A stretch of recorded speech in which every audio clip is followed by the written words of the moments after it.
produk dari pohon cabai sudah sangat berkembang, tidak semerta-merta Pak Subandi langsung mendapatkan kesuksesan dari sana. Nah, dia masih harus terus berjuang dan juga bahkan dia pernah bangkrut untuk kedua kalinya. Yo geng, tekan tombol subscribe geng. Hey yo, what's good? Welcome back to Kamar Jerry.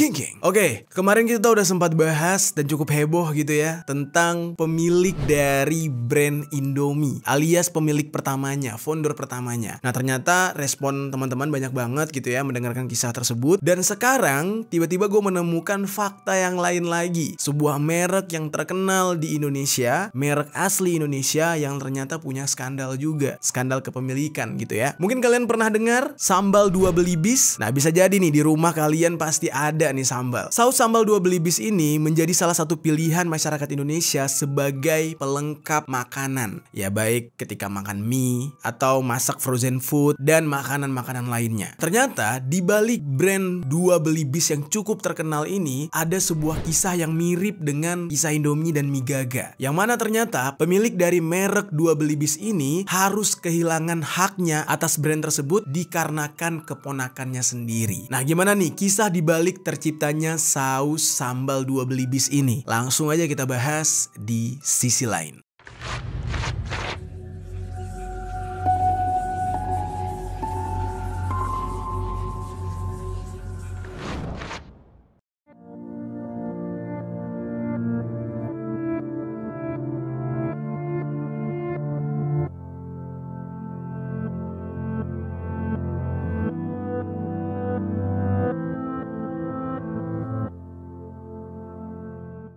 Oke, sebelum kisah ini kita mulai, gue mau disclaimer dulu kalau cerita yang akan gue bawakan ini bukan berasal dari opini pribadi gue, tapi gue di sini merangkum dan menceritakan kembali dari sumber-sumber yang ada di media. Nah, mungkin kalian bisa lihat sumber-sumbernya di sini. Nah, menurut sumber-sumber tersebut, kisah ini langsung diceritakan atau dikisahkan oleh anak si tokoh di dalam cerita tersebut. Nah, nama anaknya itu adalah Maria Handayani atau dengan sapaan Yani. Oke, langsung aja nih kita mulai cerita ini. Sebelumnya kita bahas dulu ya profil dari merek ini. Bagaimana sih terciptanya, siapakah yang punya, PT-nya apa gitu ya.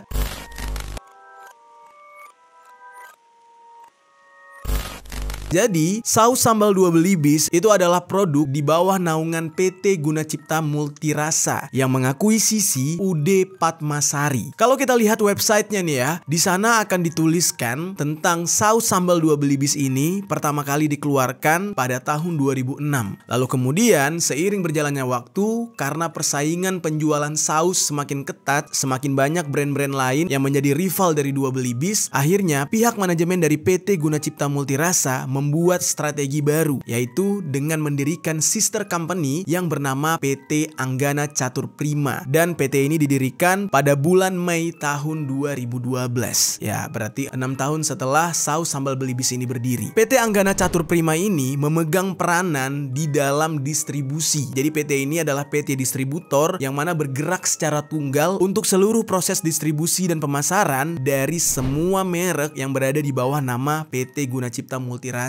Nah, salah satunya adalah saus sambal dua belibis. Yang mana saus sambal dua belibis ini sampai saat sekarang ini memiliki 4 varian produk. Yang pertama ada saus cabai, terus ada saus tomat, ada cuka dapur, dan juga sambal terasi.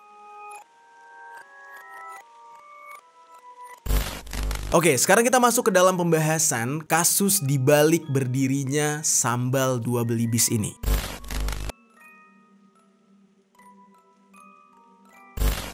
Rasa pedas dari saus sambal dua belibis ini tidak hanya bisa dirasakan dari sambalnya doang, dari produknya doang. Tetapi rasa pedasnya juga berasal dari kisah masa lalu dari brand terkenal ini. Nah, seperti yang udah gue katakan sebelumnya, ada sebuah skandal tentang kepemilikan saus sambal dua belibis ini. Yang mana si pemilik aslinya atau si pemilik pertamanya harus menerima kenyataan pahit bahwa dia harus kehilangan semua hak kepemilikan dari merek atau brand yang dia sudah bangun dari nol ini. Pemilik awal dari sambal dua belibis ini bernama Subandi Rahman. Dan cerita ini pertama kali gue dapat dari sebuah cuitan tweet atau sekarang berganti menjadi X gitu ya, dari akun dengan username Senen Jaya Mall yang kemudian menjadi sangat viral.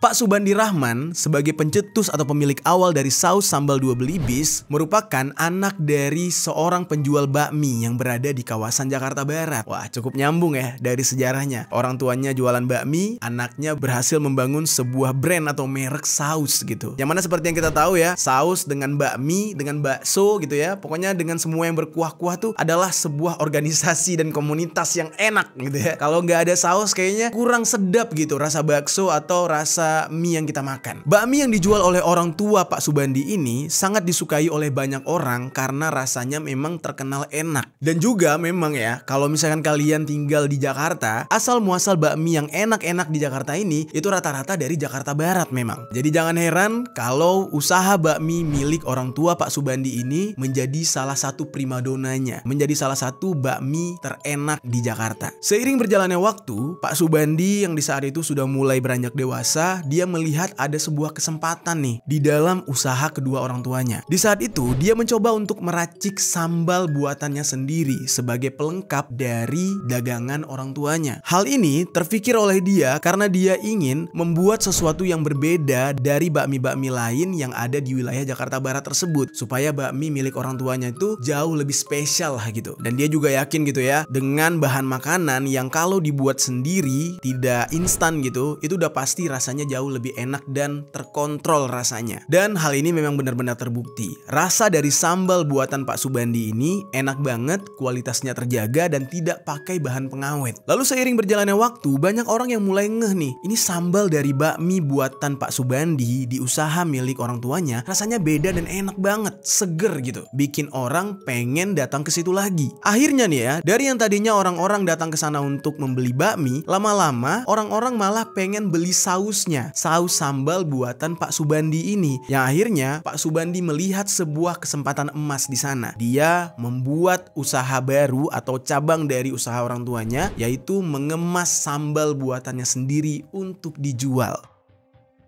Nah, sama seperti bakmi milik orang tuanya, pembelian dari saus sambal ini terus-menerus konsisten sampai orang tua Pak Subandi memiliki pelanggan yang bertahan cukup lama dan bahkan sampai bertahun-tahun. Mereka berlangganan di usaha milik keluarga Pak Subandi ini sampai tua, sampai beranak cucu. Ya, ini udah sering banget ya kita lihat ya. Kalau misalkan kalian ke warung-warung bakso atau warung bakmi yang udah legend-legend, biasanya tuh banyak tuh orang-orang tua yang seminggu bahkan sampai 3 kali atau bahkan sampai setiap hari sering makan di sana. Karena ya selain rasanya enak, konsisten, bernostalgia juga. Nah, begitulah kurang lebih para pelanggan dari usaha milik orang tuanya Pak Subandi ini. Ditambah dengan cita rasa dari sambal Pak Subandi yang semakin menambah pelanggan mereka.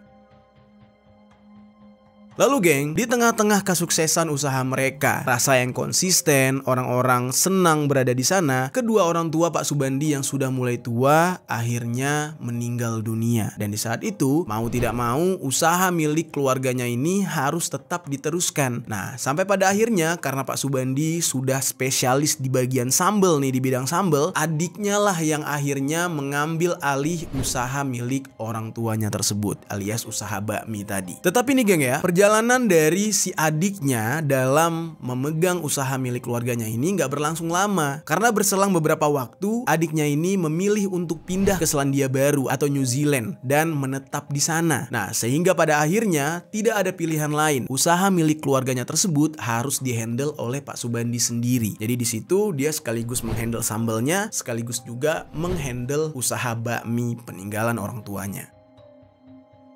Karena usaha tersebut sudah memiliki pelanggan yang royal dan juga loyal gitu ya. Orang-orang tuh berbolak-balik ke sana. Pokoknya kalau sehari aja kalau nggak makan bakmi milik keluarga Pak Subandi ini rasanya nggak enak, rasanya kurang lengkap. Nah, akhirnya hal ini membuat Pak Subandi mendedikasikan dirinya sebagai pengusaha bakmi dan pengusaha saus sambal tersebut. Dan dia semakin mengembangkan usaha tersebut agar jauh lebih besar lagi. Dari yang awalnya hanya berbisnis kecil-kecilan, akhirnya Pak Subandi ini terpikir berpikir untuk membuat merek dari sambal tersebut. Nah, disitulah tercetus sebuah nama sambal Dua Belibis. Dan di tangan Pak Subandi, saus sambal Dua Belibis ini memiliki perkembangan yang cukup bagus, bahkan sambal tersebut sampai bisa diekspor ke luar negeri. Nah lalu geng, usaha Pak Subandi ini pun berkembang pesat. Sambal Dua Belibis ini benar-benar melesat cepat semakin besar usahanya. Nah di tengah-tengah keberhasilan usahanya ini, ternyata Pak Subandi ini melupakan sesuatu. Yang mana ini ya termasuk lalai sebenarnya. Jadi geng, di tahun 1997, awal dimana permasalahan tentang sambal Belibis ini bermula. Di saat itu Pak Subandi yang sedang sibuk mengurusi penjualan dari saus sambal Dua Belibis ini melupakan hal yang sangat krusial, yaitu mendaftarkan hak cipta atas merek Dua Belibis tersebut, dan juga ya harusnya terdaftar atas nama dirinya sendiri alias Pak Subandi tadi. Dan tiba-tiba suatu hari Pak Subandi ini baru teringat, oh iya, ini udah gede nih brandnya, udah saatnya didaftarkan hak kekayaan intelektual atau haki gitu kan, agar brand tersebut tidak dibajak oleh orang lain. Jadilah di saat itu Pak Subandi ini mengurus hak milik dari Dua Belibis. Dia mendaftarkan ke haki, dia mengurus semua berkas-berkasnya, dan tiba-tiba hasilnya adalah ditolak. Brand atau merek Dua Belibis tersebut sudah ada yang mendaftarkan. Loh kok bisa? Siapa? Apakah ini beneran dibajak atau ada orang lain yang bermain? Nah ternyata jawabannya adalah ada orang lain yang bermain, dan orang tersebut adalah orang terdekat atau kerabat terdekat dari Pak Subandi. Orangnya adalah keponakan Pak Subandi sendiri, yang mana dia terlebih dahulu mendaftarkan sendiri hak kekayaan intelektual atau haki atas Dua Belibis tersebut atas namanya.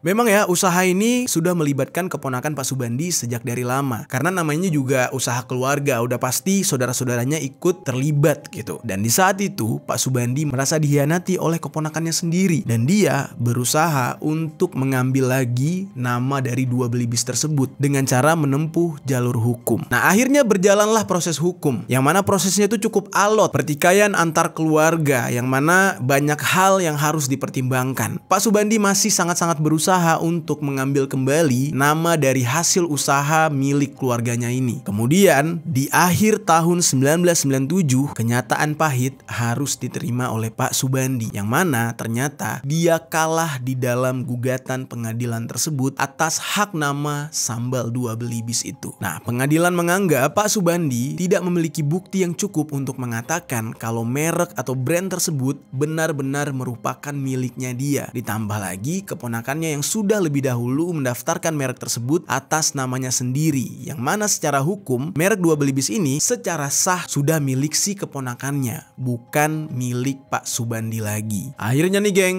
kasus ini benar-benar membuat Pak Subandi jatuh ke dasar jurang. Dia dicurangi oleh keponakannya sendiri dan membuat usaha dari Pak Subandi ini bangkrut. Ya gimana nggak bangkrut geng? Setelah dia kalah di dalam gugatan pengadilan tersebut, stok dari saus sambal Belibis yang sudah ada mereknya gitu ya, yang berada di dalam gudang milik Pak Subandi itu disita semuanya, disita oleh pihak yang berwajib karena dianggap sebagai pemalsuan. Dan di saat itu Pak Subandi benar-benar stres sampai depresi. Dia menangis melihat semua produk sambal Dua Belibis di gudangnya itu disita. Dia merasa sangat hancur karena usaha yang selama ini dia perjuangkan, dia besarkan dengan darah dan keringatnya harus hancur gara-gara dia lengah dengan keponakannya sendiri. Menghadapi kepahitan ini, tapi Pak Subandi nggak semerta-merta langsung nyerah geng. Dia harus beradaptasi dengan keadaan. Dia mencoba untuk memutar otak, mencari jalan keluar gimana caranya agar usaha yang sudah dia bangun sejak lama ini bisa berjalan lagi. Lalu kemudian dia ingat ada sekitar 25 kg saus sambal yang dia punya itu masih ada di gudangnya dan itu tidak disita. Karena saus sambal itu belum dilabeli Dua Belibis, belum ada cap labelnya gitu. Jadi nggak disita. Yang disita Cita tuh yang udah ada labelnya doang, udah dikemas dan siap jual doang gitu. Tanpa pikir panjang, 25 kg saus sambal itu akhirnya ditempelkan menggunakan label bertuliskan pohon cabe. Jadi kayak merek baru atau label baru yang secara mendadak dibuat oleh Pak Subandi. Nah, merek pohon cabe ini juga nggak semerta-merta tiba-tiba dia bikin gitu aja, enggak sih. Udah dari lama, dari sebelum-sebelumnya tuh dia kepikiran untuk membuat merek dagang yang baru, yaitu pohon cabe, untuk produk-produk yang diekspor ke luar negeri. Nah, tetapi karena desakan keadaan, di saat semua stok sambalnya dia sudah disita, dia mau nggak mau harus bertahan hidup dengan menjual sisa dari 25 kg saus sambal yang ada di gudangnya. Nah, jadilah secara mendadak dia pakai tuh merek pohon cabe tadi sebagai merek baru dari produk yang masih tersisa. Di saat itu dia mencoba memasarkan saus sambal itu lagi. Pada awalnya banyak pelanggan dia yang kaget, loh kok ini brand sambalnya jadi beda, jadi berubah, bukan lagi pakai 2 belibis. Nah, di situ Pak Subandi langsung menceritakan kronologinya dan menjelaskan serta membuat yakin semua pelanggannya kalau sambal ini sama enaknya dengan 2 belibis. Gak ada bedanya, hanya beda mereknya doang. Dan di saat itu memang banyak sekali pelanggan-pelanggannya dia yang memang setia terhadap Pak Subandi. Nah, mereka percaya dengan Pak Subandi dan akhirnya mereka memborong habis sambal milik Pak Subandi yang sudah berganti merek, yaitu pohon cabe ini. Begitu juga dengan para distributor. Distributor juga ikut menyemangati Pak Subandi. Mereka tetap setia dengan Pak Subandi dan mereka siap menunggu Pak Subandi untuk produksi lagi. Produksi brand baru yaitu pohon cabe dengan ya sisa-sisa modal yang ada. Dan mereka bersedia untuk mendistribusikan produk baru yaitu pohon cabe milik Pak Subandi ini. Nah, terus para distributor ini juga baik banget, geng. Mereka bersedia untuk membantu menjelaskan kepada para konsumen mengenai kualitas dan rasa dari sambal pohon cabe, yang mana ini sama persis dengan cita rasa dari 2 belibis karena bahannya sama dan juga si pembuatnya juga sama. Lalu bagaimana dengan nasib 2 belibis? Nah, dikatakan sambal 2 belibis tetap dijalankan oleh keponakan Pak Subandi dengan rasa dan racikan yang baru. Jadi udah beda rasanya, tidak sama seperti rasa dari 2 belibis racikan Pak Subandi. Jadilah di saat itu Pak Subandi berjalan dengan brand barunya yang bernama pohon cabe. Nah, tetapi di tengah-tengah jalan tiba-tiba dia mendapatkan tuduhan lagi, entah dari mana asalnya, yang mana isu dikatakan kalau Pak Subandi ini melakukan pemalsuan produk lagi, yaitu produk pohon cabenya tersebut. Dikatakan kalau itu adalah produk palsu, bukan produk asli dari Pak Subandi. Tuduhan ini muncul karena produk sambal pohon cabe itu masih mempunyai pelanggan dan lambat laun mulai banyak yang membeli karena orang-orang tuh kayak familiar dengan cita rasanya. Cita rasanya itu mirip dengan sambal 2 belibis zaman dulu gitu. Dan muncul lagi isu dikatakan kalau sambal pohon cabe itu adalah produk plagiat dari 2 belibis. Nah, tapi masyarakat di saat itu tidak bodoh. Jelas-jelas rasa dari sambal pohon cabe itu berbeda sekali dengan rasa dari sambal 2 belibis versi terbaru karena memang racikan udah jauh sangat-sangat berbeda. Dan resep asli itu masih tetap dipegang oleh Pak Subandi, makanya rasa dari saus pohon cabe itu tetap terjaga kualitasnya. Nah, lalu di tengah perjalanannya, menurut beberapa sumber gitu ya, ternyata produk 2 belibis yang sudah diambil alih oleh keponakan Pak Subandi itu beralih menjadi ke produsen bahan kue yang bernama Cap Kupu-Kupu. Pak Subandi sendiri mengakui kalau dia sangat-sangat menjaga keaslian dari cita rasa sambal yang dia buat. Resep asli yang sudah diturunkan oleh orang tuanya itu tidak mau dia tambahkan bahan apapun, tidak mau menambahkan pengawet, tidak mau menambahkan pewarna buatan, karena memang kealamian saus sambal miliknya itu menjadi salah satu daya tarik dari saus sambal itu sendiri. Dan hal ini juga menjadi salah satu branding dari saus sambal yang diracik oleh Pak Subandi, yang mana dicantumkan di label kemasannya penjelasan tentang tidak memakai bahan pengawet. Dan sambal ini sangat disarankan untuk disimpan di dalam kulkas pendingin setelah dibuka tutup botolnya. Jadi nggak perlu pengawet, cukup di dalam kulkas, maka saus tersebut akan tahan lama. Nah, masa lalu usaha dari Pak Subandi dengan 2 Belibis memang besar banget. Tetapi karena dia tidak menyerah, dia start dari nol lagi dengan produk yang bernama pohon cabe. Akhirnya lambat laun saus pohon cabe ini pun mulai dikenal oleh masyarakat banyak. Ya walaupun pasarnya tidak sebesar pasar 2 Belibis dulu. Pak Subandi benar-benar berusaha untuk memperkenalkan produk barunya ini. Dia membangun citra yang baik dari produk tersebut dengan cara mengikuti banyak pameran, bazar makanan, dan juga event-event lain yang bisa membuat produk dari pohon cabe lebih terkenal. Jadi ibaratnya tuh bener-bener kayak kembali dari nol lagi. Padahal kalau misalkan 2 Belibis di saat itu dia nggak perlu capek-capek kayak gitu lagi, hanya tinggal menjual aja, produksi, jual, dan menghasilkan uang. Nah tapi kalau sekarang dia benar-benar effort, harus struggle dalam mempromosikan produk barunya. Saus sambal pohon cabe sangat terbantu dengan adanya pameran-pameran gratis yang difasilitasi oleh Pemda Jakarta Barat di saat itu. Karena selain pelanggan-pelanggan yang memang sudah tetap mengambil dari Pak Subandi, nah Pak Subandi ini bisa memperkenalkan saus ini lagi ke orang-orang. Dan juga di sana dia bertemu dengan distributor-distributor baru dan juga pihak-pihak yang bergerak di industri makanan seperti catering. Selama Pak Subandi ini memasarkan produk pohon cabe di pameran-pameran, dia itu banyak menawarkan paket-paket khusus. Hal ini sengaja dia lakukan ya agar produknya dia itu kembali dikenal. Dia menawarkan paket harga murah dengan harga subsidi. Strategi ini sengaja dia lakukan walaupun keuntungan yang dia dapatkan sangat tipis atau bahkan gak dapat untung sama sekali, tetapi demi awareness dan mencari order lanjutan. Ya istilahnya mencari pelanggan baru gitu ya. Dan tujuannya adalah membesarkan produk pohon cabe ini terutama di pasar bisnis to bisnis atau B2B. Karena pameran tersebutlah akhirnya produk dari sambal pohon cabe mendapatkan pelanggan baru yang cukup banyak dan bahkan sampai berasal dari luar negeri, yaitu dari Hong Kong dan beberapa negara lain yang secara rutin membeli saus sambal tersebut untuk diimpor ke negara mereka. Nah, distribusi penjualan produk pohon cabe itu dilakukan dengan berbagai cara, antara lain dipromosikan secara online, ada yang bahkan sampai door to door dan bahkan pernah menawarkan di dalam katalog sebuah merek MLM multinasional. Jadi segala cara nih diusahakan oleh Pak Subandi. Lalu kemudian ada sekitar 15% sampai dengan 20% omset dari produk pohon cabe ini masuk ke pasar negara Australia, Amerika, dan juga Jepang melalui trading. Untuk permintaan trading ini sendiri dilakukan sangat berhati-hati, yaitu dengan cara order akan diproses setelah diberikan DP sebesar 30% sampai dengan 40% dan akan segera dikirim setelah pembayarannya lunas. Jadi Pak Subandi di sini benar-benar berhati-hati, dia nggak mau ketipu 2 kali. Dan di saat itu walaupun produk dari pohon cabe sudah sangat berkembang, tidak semerta-merta Pak Subandi langsung mendapatkan kesuksesan dari sana. Nah, dia masih harus terus berjuang dan juga bahkan dia pernah bangkrut untuk kedua kalinya. Nah, kali ini permasalahannya berbeda. Gak cuma Pak Subandi doang yang mengalami kebangkrutan. Karena kebangkrutan kedua ini dialami oleh Pak Subandi gara-gara kerusuhan tahun 98. Produk-produk dia, barang-barang dia yang di stok di gudang itu dijarah di dalam kerusuhan tersebut. Nah, makanya dia bangkrut.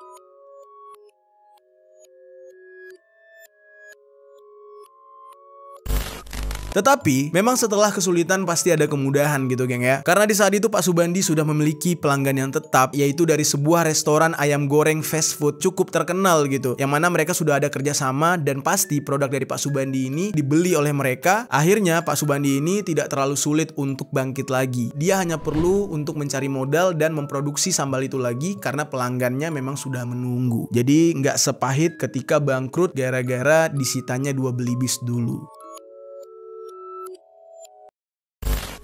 Nah lalu geng, ketika berita ini viral gitu ya, berita tentang dibalik skandal brand 2 Belibis dengan brand pohon cabe, akhirnya banyak yang tahu dengan cerita dari Pak Subandi ini dan juga produk baru yang dia ciptakan yaitu pohon cabe. Dan sebenarnya sebelum viral, banyak orang yang belum pernah mencoba produk dari pohon cabe. Dan jujur aja gue sendiri belum pernah, mungkin kalian juga belum pernah nih. Dan gue mencoba untuk searching gitu ya, karena penasaran nih gimana sih rasanya menurut orang-orang. Ya sebenarnya paling bagus sih beli sendiri gitu ya, di swalayan terus rasain sendiri. Tetapi di dalam hal ini gue mencoba untuk mencari tanggapan orang-orang tentang produk yang satu ini. Menurut video-video yang gue dapat gitu ya, yang beredar di sosial media tentang testimoni dari saus sambal pohon cabe, mereka mengatakan kalau rasa dari saus sambalnya ini enak banget karena nggak cuma rasa cabe yang kerasa, tapi juga ada rasa dari bawang putih katanya. Jadi racikannya itu benar-benar pas. Dan juga dikatakan sambal pohon cabe ini ketika dicampurkan ke dalam makanan itu tidak merubah cita rasa makanan itu sendiri. Jadi kayak misalkan kalian makan bakso nih, rasanya asin misalnya, ditambahin cabai jadi asinnya nggak ada, adanya pedes doang. Bagi orang-orang yang sudah mencoba sambal pohon cabai itu mereka mengatakan kalau rasanya itu nggak berubah, cuman ya pedesnya ada, asinnya ada, tetap gurih, tetap enak, cita rasa asli dari si makanan tersebut. Dan semenjak hal ini viral, banyak orang-orang yang akhirnya menyerang produk dari sambal Dua Belibis. Malah banyak yang nge-hate dan ngatain sambal Dua Belibis katanya udah nggak sama lagi rasanya, udah nggak seenak dulu. Nah ini entah testimoni beneran atau mungkin hanya ikut-ikutan. Kadang ya netizen kita suka gitu sih ya, mereka itu tersuges atau terpengaruh gitu dengan komentar-komentar miring yang ada, hanya ikut-ikutan doang, dan juga terkadang hanya ingin membuat sesuatu itu jauh tambah heboh gitu. Dan akhirnya banyak dari mereka yang berkomentar kalau mereka lebih suka makan pakai sambal pohon cabai. Ya begitulah ya netizen kita.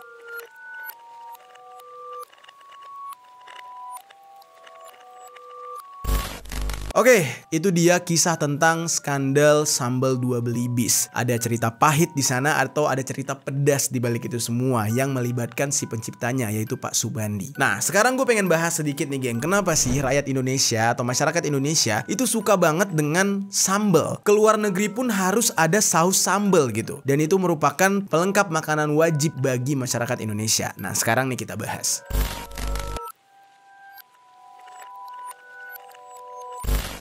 Buat kalian yang mungkin udah pernah ke luar negeri, kalian pasti bisa lihat ya, di luar negeri itu kalau tempat-tempat yang menyediakan fast food gitu ya, hampir nggak ada gitu restoran-restoran mereka yang menyediakan saus sambal sebagai pelengkap makanan. Nah rata-rata di luar itu sausnya itu saus tomat gitu. Dan saus sambal ini seolah-olah tidak bisa terlepas dari masyarakat Indonesia. Orang Indonesia sendiri itu sudah sejak zaman dahulu secara turun-temurun terbiasa dengan makanan yang memiliki berbagai macam cita rasa. Mulai dari gurih, asin, manis, pedes, itu dicampur semuanya. Dan orang Indonesia suka banget. Nah beda sama orang-orang di luar negeri ya. Bahkan ada orang di luar negeri tuh kalau makan yang ditaker tuh bukan rasanya. Kalau kita kan yang ditaker dicicip tuh rasanya gitu. Orang luar negeri tuh yang ditaker gizinya gitu. Kebutuhan gizinya mencukupi nggak untuk satu hari dia beraktivitas. Nah kalau kita beda banget. Dan orang Indonesia itu cenderung menyukai makanan dengan cita rasa pedas. Dan hal ini semacam sebuah hal yang wajib gitu. Pada sejarahnya orang Indonesia hanya memakan sambal yang berasal dari cabai yang dihaluskan, lalu dicampur dengan beberapa bahan lain seperti bawang merah, bawang putih, garam, sampai dengan terasi. Nah tetapi karena proses dari membuat sambal itu membutuhkan waktu, ditambah lagi kalau diganti dengan sambal tomat itu rasanya agak kurang gitu ya, maka hadirlah produk-produk sambal kemasan yang siap saji. Makanya di Indonesia itu banyak banget produk sambal yang siap saji. Kalau kalian ke luar negeri, produk sambal siap saji gini biasanya ada di pasar-pasar yang menjual bahan baku